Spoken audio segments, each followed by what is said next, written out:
durante anos senti que era diferente, que e tinha necessidades que eu não identificava noutras pessoas, que tinha muitos complexos, que tinha problemas de motivação, tinha problemas de persistência, tinha problema de foco, tinha problema de entusiasmo, ou então entusiasmo a mais. Podia acordar muito bem disposta e por haver uma chamada, por haver uma reação de alguém que até podia não ter importância, essa pessoa podia não ter importância para mim, eu me sentia extremamente e ficava de imediato angustiada e ficava ali a remoer aquele assunto e em busca de respostas, porque é que ela disse, porque é que ela fez, porque é que eu sou assim, porque é que eu fiz assim, porque é que eu fiz assado, e nunca conseguia obter uma resposta. Melhor, eu nunca ficava satisfeita. E se a situação se repetisse, eu voltaria a encontrar a mesma solução, eu entraria no mesmo buraco, eu entraria no mesmo automatismo, sempre pensando, porque é que és assim? A próxima faço melhor. A nível da motivação, observava sempre, e isso foi durante anos, especialmente na escola. Lembro-me daqueles episódios prolongados nas aulas de francês, em que a professora mandava fazer alguma coisa, pedia-nos para participar, para responder a uma pergunta, para participarmos numa discussão.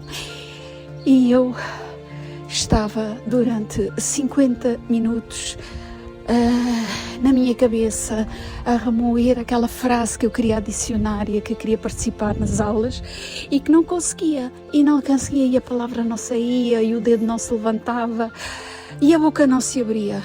E quando finalmente tinha coragem de dizer, gaguejava, não tinha os pensamentos organizados e eu saía daquelas sessões a chorar e ficava a remoer aquele assunto até à aula seguinte, até à aula de francês, na semana seguinte, se fosse necessário, sem encontrar uma resposta, sempre de amanhã tentas novamente, amanhã tentas novamente. E os anos foram passando e eu não participei, e eu não falava, e eu não melhorei o francês, as minhas notas eram péssimas, entrava uma sensação de frustração, entrava uma sensação de não sou boa para isto. E eu procurava uma validação e uma confirmação nestes supostos fracassos. De eu não conseguir ser como os outros, não conseguir fazer o que eles faziam, não me conseguir motivar e não conseguir brilhar, que era aquilo que eu queria. Até eu perceber que isto tudo tinha a ver com validação. Eu não queria brilhar, eu queria que alguém dissesse, estás aqui? E a validação começa lá em baixo, na criança, no bebê, um tema que finalmente se fala abertamente, da criança ferida, da criança que precisa de carinho, da criança que precisa de ser reconhecida. Não tive essa sorte, ou não tive esse destino. Não tenho ainda uma resposta, e não sei ao certo que adjetivo é que é de aplicar. Pois ainda estou nessa fase de luto, mas isto, para este raciocínio, agora também não é importante. Mas fui percebendo, e só há relativamente pouco tempo, que tudo aquilo que eu buscava eram formas de validação para eu me sentir mais vista, para eu me sentir mais amada, para eu me sentir mais confortável, reconfortada. E muitos outros, apelidada com muitos outros adjetivos. E daí fui desenvolvendo um conjunto de estratégias para confirmar aquilo que eu tinha ou aquilo que eu não tinha. E sempre trabalhar também com outras, porque a palavra trabalhar para mim é no sentido de eu fazer, de eu operacionalizar, de eu me pôr em marcha, de me pôr em campo. Não tem propriamente a ver com o termo trabalhar em troca de dinheiro. Mas, e agora já perdi o raciocínio, porque isso é também uma coisa muito típica, porque enquanto eu falo, eu tenho 50 mil pensamentos, eu tenho 50 mil ideias, eu tenho 400.597 abas abertas, que todas querem comunicar, que todas querem falar, mas que não saem da cabeça. E só há muito pouco tempo é que eu percebi que isto precisa de sair da cabeça. Precisa de sair da minha cabeça e precisa de sair da minha cabeça para eu me sentir melhor. Não por um motivo de validação, não por um motivo de reconhecimento, não por um motivo de sucesso profissional, de tu também tens isto, então olha para o que eu faço e aprende comigo. Não, simplesmente porque precisa de sair da minha cabeça. E porque precisa de sair da minha cabeça, eu tenho necessidade, sempre tive necessidade de exteriorizar. Mas lutava com outro problema. Eu tinha necessidade, e ainda que então encontrava formas de tentar exteriorizar o que estava na minha cabeça. Mas com aquela intensidade com que eu vivia naquele momento, mais à frente, a intensidade já tinha outro nome, já tinha outra forma, encontrava outra forma de exteriorizar.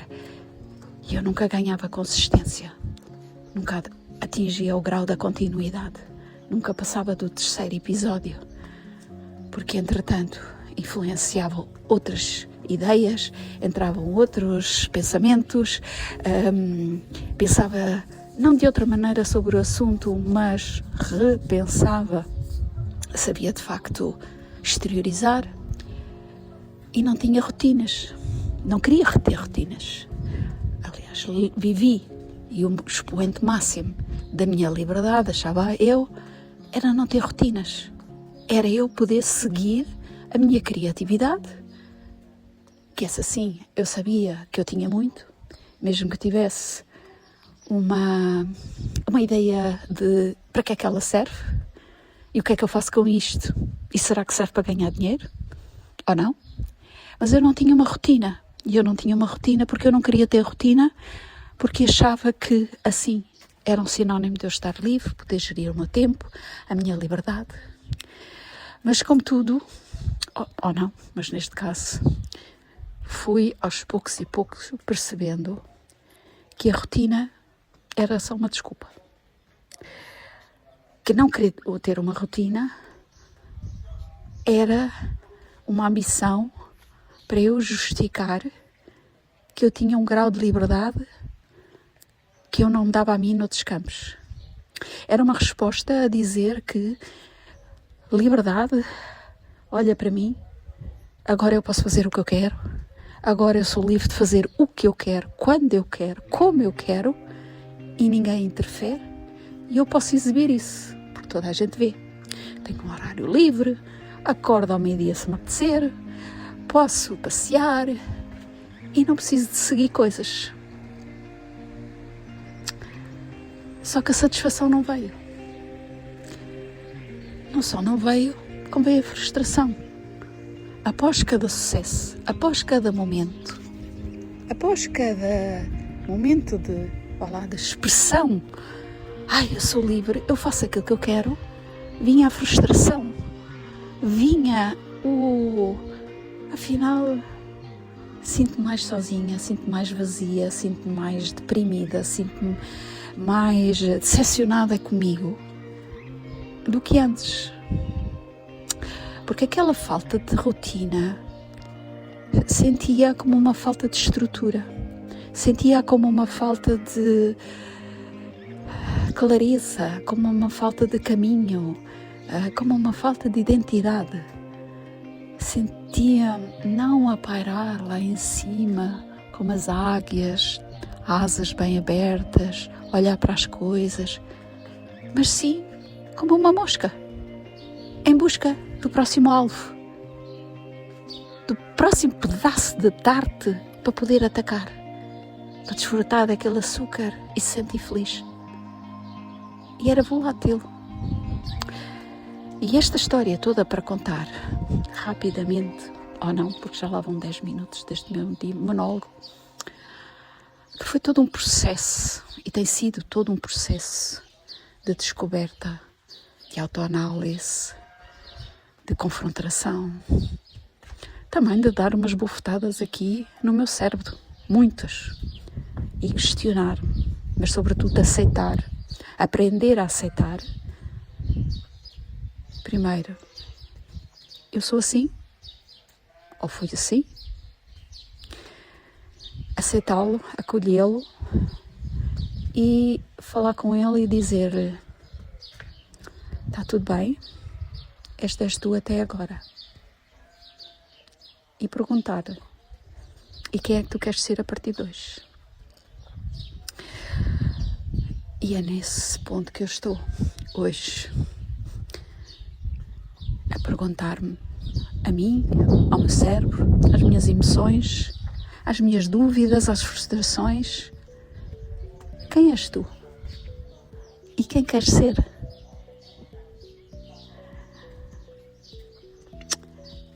Durante este processo, de gentileza para comigo que eu tenho tido, eu tenho-me desafiado em muitas coisas. Algumas eu consigo fazer, outras não. Mas estou também a aprender que a cada passo que eu decido e consigo, tenho uma razão para estar muito, muito, muito orgulhosa de mim. Porque é difícil. É muito difícil. E quando vivemos rodeados de padrões, de expectativas, de hábitos que nos dizem: esconde o que é mau e mostra só o sucesso, então nós criamos um sucesso, mesmo que não o vemos como tal, mesmo que não o sentimos, mesmo que ele dure pouco tempo. E esse sucesso desaparece, como uma mosca que vai procurar outra fatia de tarde para se encher de guloseimas. E nada contra as moscas, porque elas são muito úteis. Mas isto tudo para dizer que neste processo de abrandamento e ter paciência comigo, me tenho desafiado e consegui algo que pode parecer, e é, admito, é muito fácil para pessoas com uma condição que se chama neuro não divergente, que é planear uma coisa, executá-la, olhar para os resultados e melhorá-los. Pessoas como eu, e talvez nem possa dizer pessoas como eu, Conceição, diagnosticada como uma neurodivergente e carregando consigo aquela maravilha que hoje chamam PHDA, que é uma condição relacionada com a capacidade de foco, de concentração, de energia, de gestão do cortisol, etc. Essas pessoas não conseguem. Eu não consigo. Melhor, não conseguia. E isso acarreta muita frustração. Isso acarreta muita dúvida. E quando a tua forma de ser, a tua forma de estar, a tua criança não é apoiada e mimada, reconhecida, então, se não aprenderes em adulto a olhar e voltar para aquela criança, como dizia o Freud, todo o passado que não está resolvido, ele volta. Então tu, em adulto, tu aplicas inconscientemente os mesmos padrões, os mesmos funcionamentos, os mesmos condicionantes que tinhas em criança. Isto tudo para dizer que propus-me há dias, quase como um desespero de quem está à beira do abismo, e pensar: eu tenho de conseguir, não pela validação, não pelo reconhecimento, nem por querer que outros se identifiquem comigo, mas porque eu mereço. E eu disse a mim mesma: tu vais lançar um desafio e tu vais estar durante 7 dias no ar a falar para as pessoas, online, em direto, sem guião, sem ler um teleponto, que aliás para mim é quase impossível, porque eu tenho o teleponto à frente e não o consigo seguir, sem se te importares de gaguejar e ficar orgulhosa daquilo que sair. E se tropeçares, está tudo bem.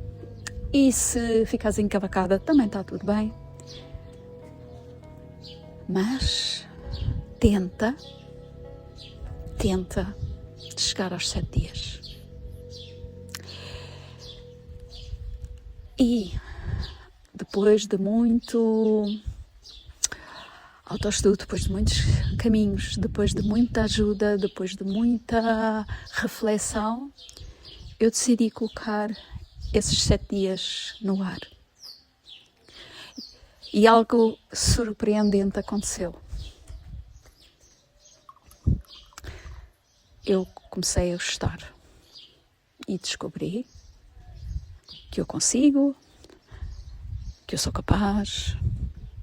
Algumas pessoas até gostaram, outras inspiraram-se nas minhas histórias, algumas pessoas ficaram a refletir, outras aprenderam algumas coisas, mas a maior satisfação que eu tirei destes 7 dias foi dizer a mim própria: não desistas, Conceição, tu consegues. E continua. E por isso eu lancei um desafio a mim própria. O próximo desafio. O próximo degrau desta escada da continuidade, de criação de hábitos, de novos hábitos, de bons hábitos para mim, saudáveis, sem críticas, sem punição, sem autoflagelo, sem expectativas e sem projeção no outro, se vai gostar, se me vai aplaudir, se me vai criticar pela exposição que é, não importa. Subi ao próximo patamar e eu só preciso de um compromisso, e um compromisso comigo. E é claro que eu utilizo muletas, porque já percebi que esta muleta funciona para mim. Porque a muleta de que quando eu me comprometo só comigo e não tenho ninguém à volta à minha espera, eu desisto, eu não faço. Mas a partir do momento em que eu sei que está alguém à minha espera, eu vou, eu apareço, eu saio dali mais forte. E por isso eu decidi publicar durante, por acaso não sei quantos dias são, mas é todos os dias, publicar um desenho, publicar uma reflexão, publicar uma técnica de pintura intuitiva, utilizando as minhas tintas, as minhas técnicas, as minhas reflexões, e fazê-lo até encher o caderno. E quero muito que encha todo o caderno. Amanhã é o primeiro dia de sair esta publicação. E eu quero que as folhas fiquem todas preenchidas. Porque nos dias em que eu não vou fazer nada, eu não vou fazer uma gravação a posteriori, eu não vou fazer uma gravação antes para estar pré-programada, sem expectativas e sem cumprir calendários de redes sociais. É simplesmente um compromisso comigo e um compromisso para com quem eventualmente possa ver, se virem, e está tudo bem se não virem nada, de uma caminhada em que eu quero caminhar comigo todos os dias, ajudar a exteriorizar que a Conceição, com PHDA, com problemas de validação, com receios, com dúvidas, mas com imenso potencial, como se costuma dizer, consegue. E consegue encher um caderno. Até amanhã.